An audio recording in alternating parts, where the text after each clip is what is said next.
செல்லும் பாதையில் நிறைவாய் செய்ய வேண்டிய செயல்கள் நிறைய இருக்க குறைகள் பற்றி சிந்திக்காதே. தோல்வி பயத்தில் தயங்கி நிற்பதை விட துணிந்து தோற்றி நிற்பது அழகானது. வெற்றி உன்னை எல்லோருக்கும் அறிமுகம் செய்யும், தோல்வி எல்லோரையும் உனக்கு அறிமுகம் செய்யும். இன்சொல்லை விட இழி சொல்லே உன்னை வேறு பிரிக்கும். எதை வேண்டுமானாலும் விட்டுக்கொடு, ஆனால் அது யாருக்காக என்பதில் மட்டும் கவனமாயிரு. காண்பது காணல் நீர் என்று தெரிந்த பின் கண்ணீர் எதற்கு? எதுவாயினும் கடந்து செல். சிலர் உன்னோடு இணைவர், சிலர் உன்னை விட்டு பிரிவர். இரண்டையும் ஏற்றுக்கொள்ளாதே. இப்பிரபஞ்சத்தில் வெம்மையும் குளிரும் ஒவ்வொரு பக்கத்தில் அல்ல, ஒரே பக்கத்தில் இருக்கும். துவக்கம், தொடர்ச்சி, முடிவு உன்னிடம். நினைவில் நிறுத்து, நீ நிகரற்றவன். தப்பித்தது போதும், வாழ ஆரம்பி. எந்நிலையிலும் உன்னிலை இழக்காதே.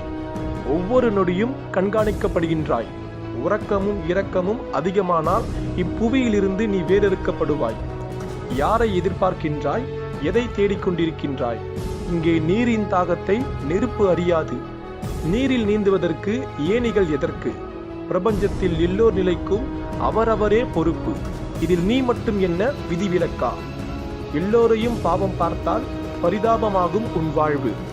இழந்ததெல்லாம் அனுபவம், இருப்பவையெல்லாம் அடித்தளம்.